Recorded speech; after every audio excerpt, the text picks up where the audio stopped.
بلا شبہ سی پیک کو نقصان پہنچانے کے لیے کالعدم ٹی ٹی پی، داعش اور بھارتی رو کی پشپناہی سے بلوچ عسکریت پسندوں کی کارروائیاں بڑھ گئی ہیں۔ ابتدائی تحقیقات میں بشام حملے کے تانے بانے کالعدم ٹی ٹی پی سے جا ملتے ہیں اور سی ٹی ٹی پشاور نے خودکش حملہ آور کی موبائل سم کی مدد سے 1 درجن سے زائد ملزمان کو گرفتار بھی کر لیا ہے، جن میں بشام حملے کے 4 سہولت کار بھی شامل ہیں۔ خبروں کے مطابق سی ٹی ٹی رپورٹ میں انکشاف ہوا ہے کہ اس حملے کے ماسٹر مائنڈ نے خودکش حملے کی منصوبہ بندی اور بارود سے بھری گاڑی افغانستان میں تیار کی تھی۔ پاک چین تعلقات کے حوالے سے ایک اور چیلنجنگ موڑ، اس پر ہم بات کرتے ہیں۔ ہمارے ساتھ موجود ہیں محترم مشاہد حسین سید، چیئرمین پاکستان چائنا انسٹیٹیوٹ،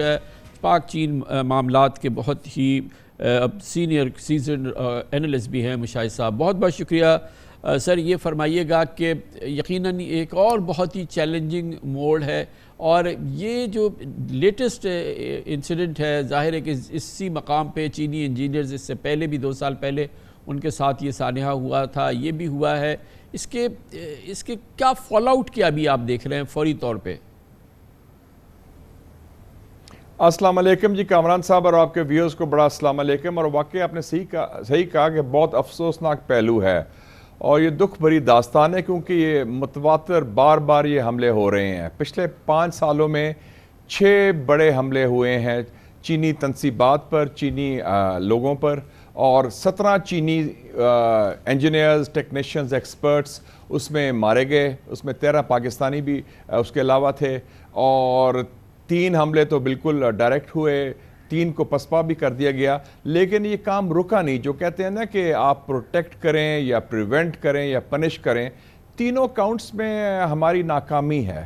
تو میں نے بھی سنا، آپ نے بھی سنا، پرائم منسٹر نے اچھا جیسچر کیا کہ خود گئے چائنیز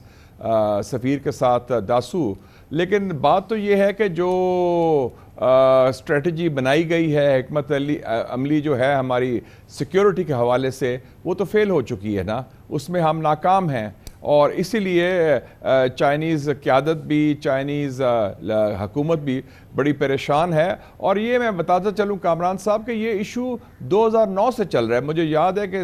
صدر ہو جن تاؤ تھے جو اس کے پیش رو تھے شی جن پنگ کے، انہوں نے یہ سب سے پہلے تجویز کی تھی جب 2 حملے ہوئے تھے 2008 میں بھی، 2004 میں بھی، سی پیک سے پہلے کی بات کر رہا ہوں میں۔ تو انہوں نے کہا تھا کہ کچھ انٹیلیجنس کو آپریشن ہو، چین مدد بھی کرے گا، اور اس کا انہوں نے آپس میں کوارڈینیشن بھی ہوئی ہماری انٹیلیجنس آرگنائزیشنز کی اور وزارت داخلات کی، لیکن معاملہ حل نہیں ہوا۔ اب یہ ہے کہ میرے خیال میں فی الفور تو یہ ہوگا کہ جو کچھ جگہ کام رک گیا ہے، کیونکہ ہماری دوستی اتنی پختہ ہے، اتنی پرانی ہے اور اتنی اس میں قربت ہے، وہ تو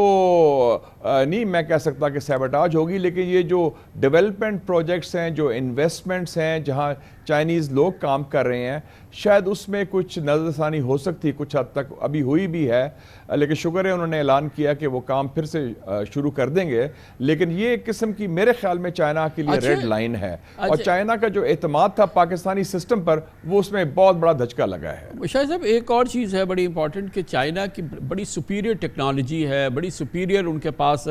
کیپیبلٹیز ہیں سرویلنس کی، اور ظاہر ہے کہ جو انٹیلیجنس میں بڑی معاون چیزیں ثابت ہو سکتی ہیں، ٹیکنیکل سپورٹ جو ہے وہ بڑی آ سکتی ہے۔ ان تمام واقعات کے باوجود کوئی ہماری ایکٹیو کوآرڈینیشن یا کوآپریشن، یا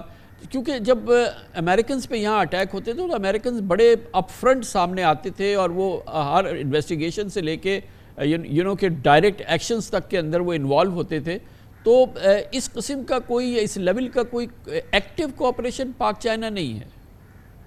دیکھیں یہ بڑا امپورٹنٹ بات کی، یہ اب چائنیز سائیڈ نے ہمیں آفر کیا ہے کہ ہم اپنے بندے بھی بھیج سکتے ہیں، ہم اپنی ٹیکنالوجی بھی آفر کر سکتے ہیں، اور ہم اپنا تعاون بھی آفر کر سکتے ہیں کہ مل جل کے یہ معاملہ کیا جائے۔ دیکھیں جی یہ جو بشام کا واقعہ ہوا ہے، یہ واقعہ کیسا ہوا کہ وہ ایک بس گئی جو بلٹ پروف نہیں تھی، جس کا پراپر سیکیورٹی اسکارٹ نہیں تھا، اور جو ایس او پیز تھے جو فالو نہیں ہوئے، دے ور سٹنگ ڈکس، بڑے آرام سے ان کو اڑا دیا۔ اور ابھی آپ نے فرمایا کہ جو ٹرک ہے وہ تیار ہوا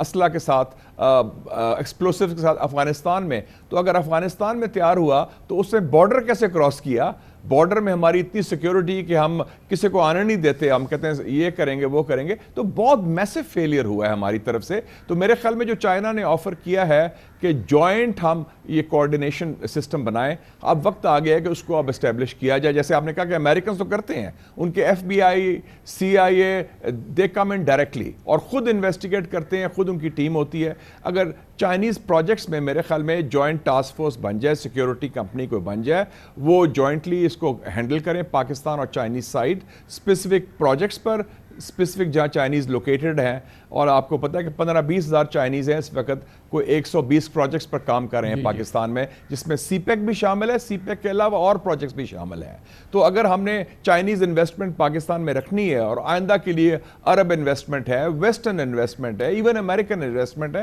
کون آئے گا اگر ان کو خطرہ ہے کہ ان کو اڑا دیا جائے گا دہشت گردی کے حوالے سے بم سے, تو پھر وہ ہمارے لیے ضروری ہو گیا کہ ہم نظر ثانی کریں. ایک اور بڑا امپورٹنٹ سوال ہے, میں آپ سے چاہوں گا کہ اگر آپ اس کو ایکسپلین کر سکیں کہ یہ ہماری ایک کنسسٹنٹ یہ پوزیشن ہے, میرے خیال میں ظاہر ہے کہ یہی اس کی حقیقت بھی ہوگی کہ جتنے حملے ہو رہے ہیں اس کے تانے بانے نہیں, اس کے سارے بیسز, اس کے سیف ہیونز, اس کے لیے تمام سپورٹ وہ افغانستان میں دی جا رہی ہے, چاہے وہ بلوچ انسرجنٹس ہوں, چاہے وہ ٹی ٹی پی ہو جس نے کہ بشام کا پر حملہ کیا ہے. میں یہ سمجھنے کی کوشش کر رہا ہوں کہ یہ افغان طالبان حکومت جو وہاں پر ہے, جس کو ہم کہتے ہیں کہ وہ ایک طرح کی امبریلا فراہم کر رہی ہے اس قسم کی ٹیررزم کی, یہ کیسے ہو رہا ہے؟ کیونکہ چائنا تو واحد ملک ہے جس نے افغانستان کو ریکگنائز کیا ہے, واحد ملک ہے جو ایکٹیولی افغان طالبان حکومت کو وہاں سپورٹ کر رہا ہے, ان کی اکنامک ریسرجنس کے لیے کام کر رہا ہے, ان کے ایکٹیولی کام کر رہا ہے. وہ ایک ہی ملک ہے جس نے ان کو ریکگنائز کیا ہے, وہ ایک گلوبل پاور ہے.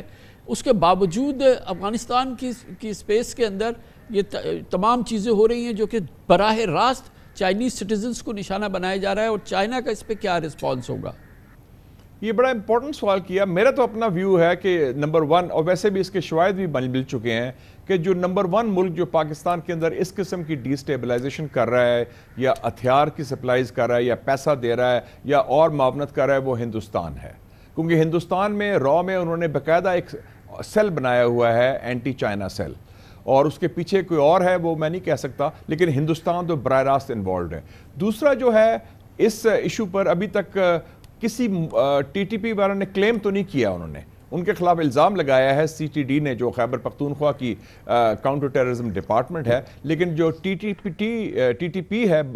بذات خود ابھی تک انہوں نے اس کی نہیں کلیم کیا. ایک اور تنظیم بھی آ گئی اب جسے کہتے ہیں ISK, اسلامک اسٹیٹ آف خوراسان, جو داعش کا حصہ ہے, اور وہ افغان طالبان کے بھی خلاف ہے, اور وہ ٹی ٹی پی کے بھی خلاف ہے, اور وہ چائنا کے بھی خلاف ہے, اور پاکستان کے حوالے سے بھی وہ نیگیٹو ہے. تو وہ بھی اسپیکٹ ہے. یہ اس میں میرا بڑی باریکی سے دیکھنا پڑے گا, کیونکہ آپ نے بات تو کی کہ لاجک یا منطق نہیں مانتا کہ اگر ایک ملک جو چین ہے, جو افغانستان کی جو موجودہ حکومت ہے افغان طالبان کی, ان کے ساتھ ان کی مدد بھی کر رہا ہے, سفارتی حوالے سے تسلیم بھی کر رہا ہے ڈی فیکٹو, اور ان کو ابھی $500 ملین کی انویسٹمنٹ بھی کی ہے, اور نارمل تعلقات ہیں, اور ان کے حلیف ہیں ٹی ٹی پی والے. تو اگر وہ کوئی کام کرتے ہیں تو وہ افغان طالبان کیوں نہیں روکتے؟ تو یہ میرے خیال میں ہمارے انٹیلیجنس ادارے کو بھی انالائز کرنا چاہیے, اور سیکیورٹی اداروں کو بھی. Thank you very much. جناب مشاہد حسین سید ہمارے ساتھ ہیں.